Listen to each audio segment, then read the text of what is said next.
Hey everyone, and welcome back to my channel. My name is Gwendolyn Ray, and thank you for my cat is always doing this.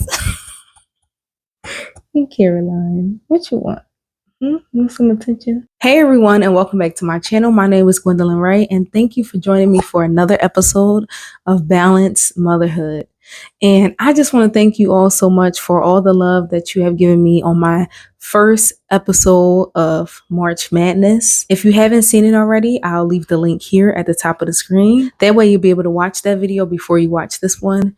But for everyone that has come, I just want to say thank you so much for just showing me so much love and sharing this video as well. I got a lot of shares on the last video. And if you like this one too, make sure you share this one as well. Last week was about mindset. This week on March Madness, we're going to be tackling our mess. When I say mess, I mean physical mess. So I know that you've already seen the title of this video, so you know that it's going to be about how to have a clean and tidy home with kids. I do want to start this video with a disclaimer that my home is not clean 100% of the time. I would say that it's clean between 75 to 80% of the time. You can ask my husband, okay? I'm not lying. My home is normally clean, but that 20% of the time, some things are just out of your control when you have children. And it's a part of motherhood. I don't want you to think that this video is just going to give you the end all be all to having a clean home 100% of the time, because honestly, it's not possible. So y'all know I love my charts, okay? So I didn't do a chart this time, but I did do a list, okay? And my list here is going to be giving you the difference between tidy and clean, because there is a difference. Having a tidy home means your home is neat to the eye. Everything has a home. Items are easy to find. And tidying is normally quick. If you have a clean home, that means your home is sanitized, disinfected, minimum to no sticky surfaces, smells fresh, and honestly, this is the one that is more time consuming.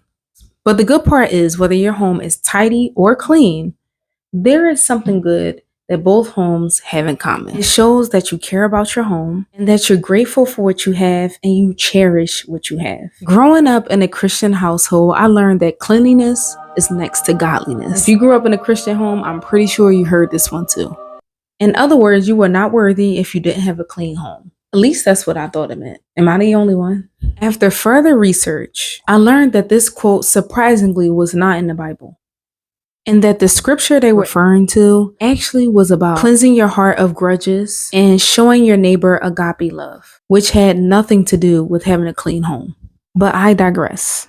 But honestly, I grew up in a household that was filled with things, and lots of things that we didn't need. Because of seeing this in my childhood, I made a commitment to myself that when I got my own home, I was never going to be that way. I was going to throw away things I didn't need. I wasn't going to keep any clutter. And I was going to make sure that everything was tidy all the time until I had kids. And I mean more than one. After I had my first son, my apartment was extremely easy to clean up. I mean, he barely made any messes. I mean, literally, he stayed in one room most of the time because he was the only child, and I think he really loved everything he had. So he really didn't make much of a mess until he got into the baby powder. And we all know that's a huge mess. But that was only one day, so I can't really complain about that. So here in this video, I'm going to give you some tips on how to keep your home tidier and cleaner, but not perfect, okay? I'm not a professional and I don't make miracles. There are so many benefits to having a tidy and clean home, and I'm going to give you some of them right now. Even if you know them already, here's your reminder. Some of the advantages of having a clean home is your health factor. Some of the health factors that play a role in having a clean home are reducing dust and germs like the C, and you can finish the rest. I think you know what I'm talking about, the C. Reducing respiratory problems like asthma. Reduce stress, because a messy home is just visually overwhelming. It also reduces the time in which you're looking for lost items, which I know we all love. Having a clean home, it increases productivity. My husband is home. Let me see.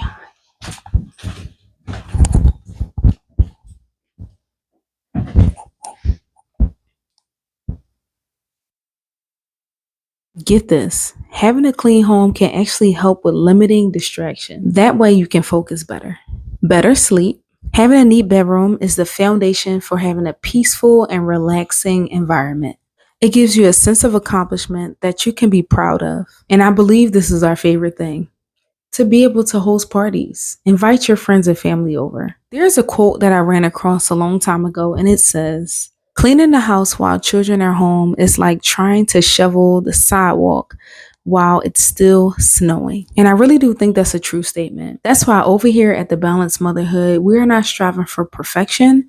We are just looking for some sense of balance, more like the 80-20 rule. 80% tidy and clean, and only 20% messy. And if you agree with this, hit the like button. And if you haven't already, please make sure you subscribe to my channel. So when I think of tidying, I think of something that I have to do constantly during the day. But when I think of cleaning, I think a designated time in which things need to be done at a certain time. And normally it's not something I do all day long. So I know this one here is a hard one for moms, but I have to be honest, okay? Tidying only becomes easier when you have a decluttered home. 75% of tidying your home is really based upon the foundation of having a decluttered home. You might have to just face your demons and start throwing away some stuff today. Yes, I said it. Somebody had to say it, right? I was not able to have a clean home or be able to clean up quickly until I had a decluttered home. Honestly, most of the tidying videos and cleaning videos, the basis of them all is having less things. I know with our children, they have a lot of toys. They may have a lot of things that, are dear to their hearts. Their stuffed animals, their favorite dolls, their favorite Lego sets, and the list can go on and on. But when it comes to decluttering, you have to be savage. So I have a couple different recommendations for decluttering. I'm going to start with the Marie Kondo method. So Marie Kondo, she actually has a book, also might have an audio book as well. It's called The Life-Changing Magic of Tidying Up. I think that's it. And I only read that book one time, but the basis of it all is to declutter and only keep things that bring you joy. And I know for us, especially a lot of us, like being able to just declutter based off what brings you joy, it could be so many things. But if this method works for you, I have left a link in the description section where you can go and check out a video, learn more about her method of decluttering. For me, the best method of being able to tidy and keep my things organized was being able to follow the Clutterbug. Clutterbug is a lady that has been on YouTube for a long time.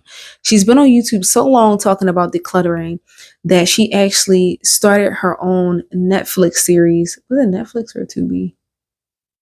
Don't give me the lying. One of those TV platforms. The show is called Hot Mess. Hot Mess was actually one of my favorite shows to watch. But before I watch Hot Mess, I watch a lot of her content on YouTube. I'll leave her link in the description section because she actually has a video having you find out what your decluttering or organizing style is. And I'm actually a bumblebee. Is it a bumblebee? A butterfly? I think I'm a bumblebee. And my decluttering style is a bumblebee. So it's really interesting to find out what your style is.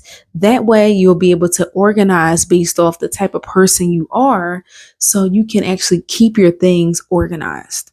I'm going to give you some basic tips here, but she really goes into depth with how you can organize your stuff based off your personality. I took it upon myself to go and find a printable for you, because even if you don't check out any of their videos at all, I do want you to leave this video having something that you can take away on your own. So when you go to the link, you can actually click on it and take a screenshot of it, or you can take the time out to print it. It's really up to you. It's a 30-day decluttering challenge. And each day you can declutter one specific thing, or if you're feeling up to it, you can declutter an entire section. And if you do get to use the challenge, make sure you tag me on Instagram or on Facebook. Listen, I am definitely a cheerleader at heart, so I got you. I'm going to shout you out. The other 25% of tidying is your routines and your delegation. Routine meaning at this time of day, this has to happen. And delegation meaning if it's this day, I'll ask or direct such and such to do this. So one of my examples for routines for tidying would be using a time block clock. So I just created one very recently. And if you haven't seen that video, I'll leave the link up here at the top of the screen. That way you'll be able to go and watch it and see how to do it. But this routine time block clock is something I actually found on Pinterest. And it's a way to be able to set up routines for your kids without you having to ask them to do certain things at certain times.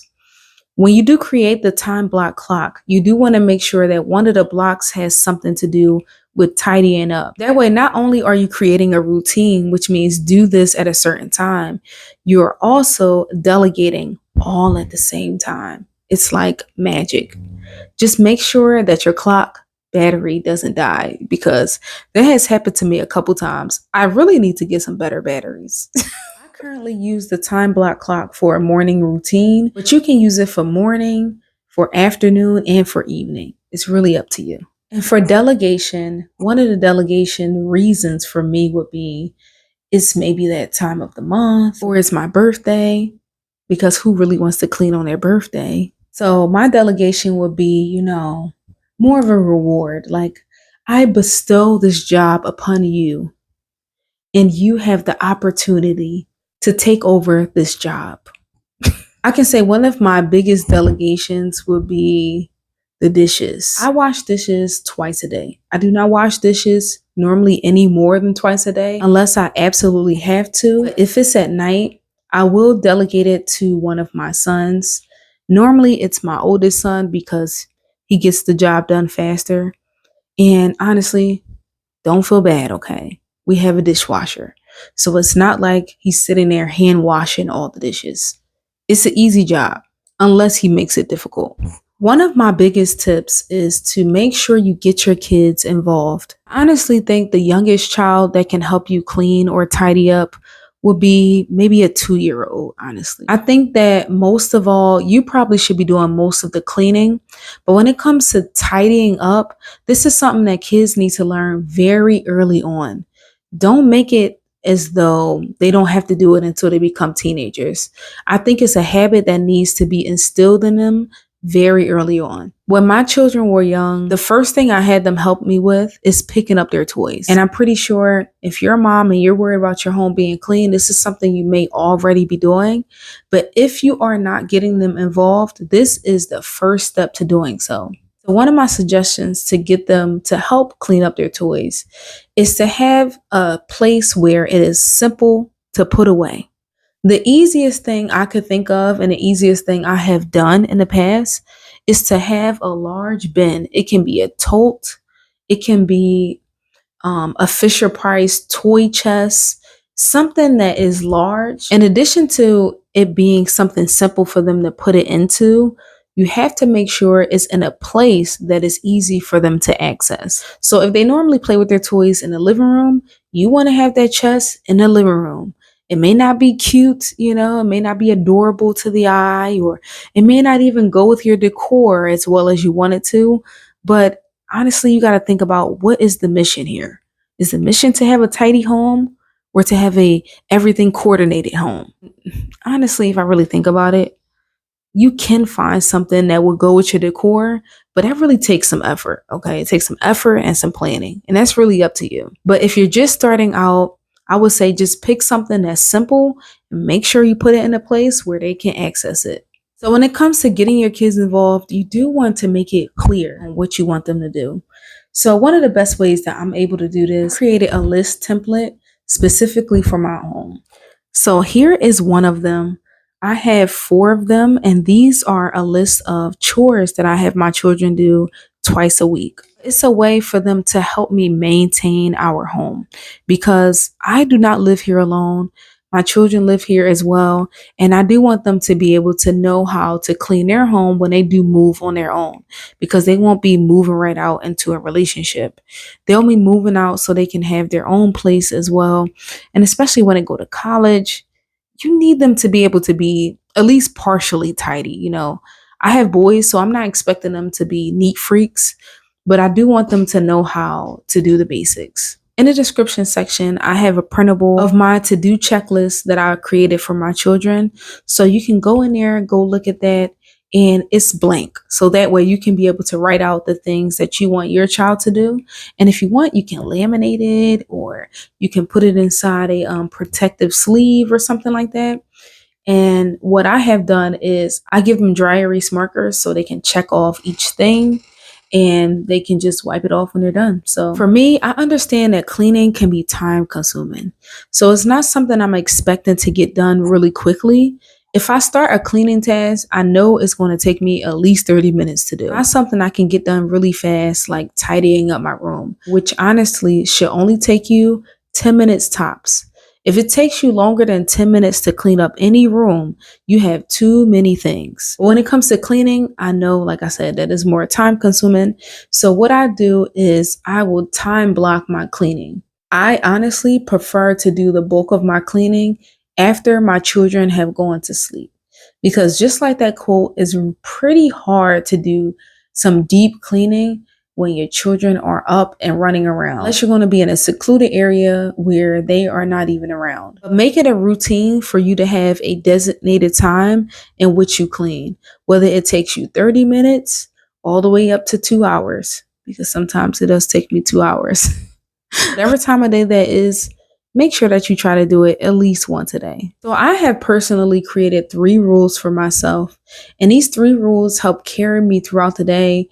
And for the most part, at least makes my home appear clean. So one of the rules is to wash one load and fold one load.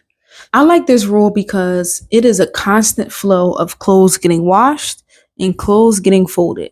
Even if you don't get it all done in one sitting, as long as you got some of it done, it really does contribute and make a big difference when it comes to your laundry.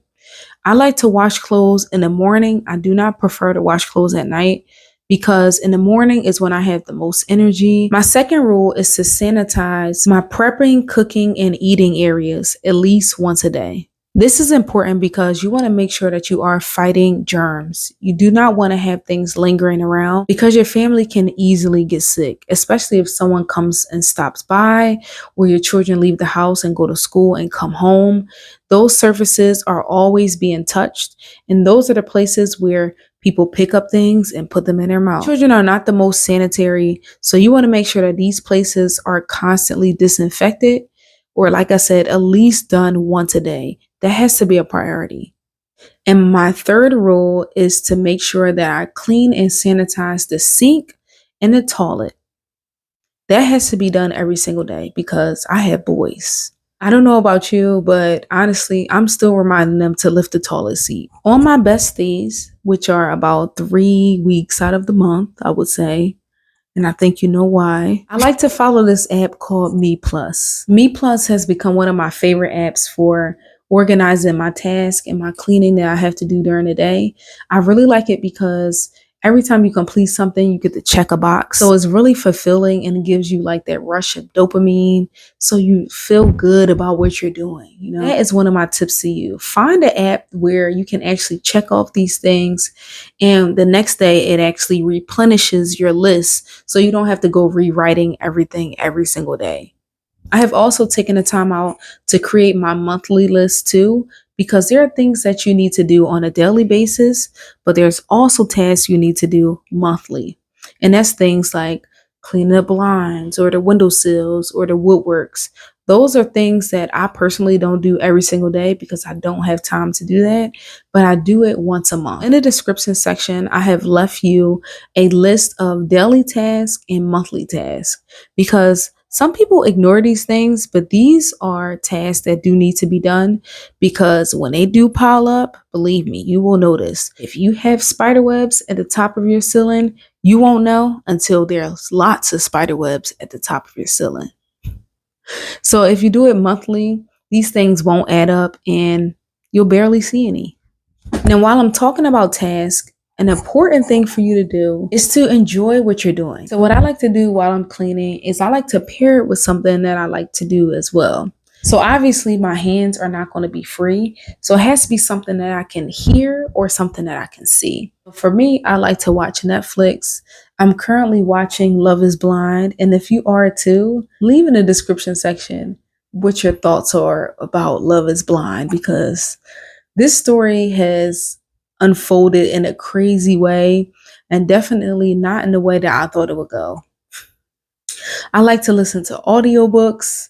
I have a ton of free audiobooks thanks to YouTube. So I've also left some YouTube channels that have audiobooks that are free. Shh, don't tell anybody.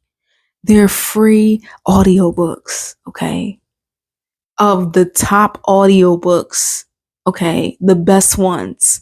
Like for instance, Atomic Habits, okay? And does that ring a bell? Okay. Do you know how much that book costs at a bookstore? Okay, so thank me later.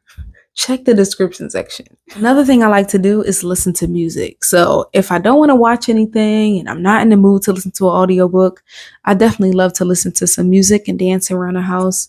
Not only am I cleaning and getting things done, but I'm having a good time, and I've created my own dance party. Sometimes the kids like to join in. Oh, there's a thing I forgot to mention. So also when I'm watching Netflix, if I'm not watching Love is Blind, there is a motivational show I like to watch, and it's called Hoarders. I love watching Hoarders because it reminds me of how bad it can actually get. It shows me what a true pack rat is and what I do not aspire to be. So I need to get on it. Some good advice that I actually received years ago is that instead of looking at your home as this thing that you just have to do and you don't really have any choice, is that you look at your home when it comes to cleaning it as you get to clean your home. There's plenty of people that don't even have a home to live in.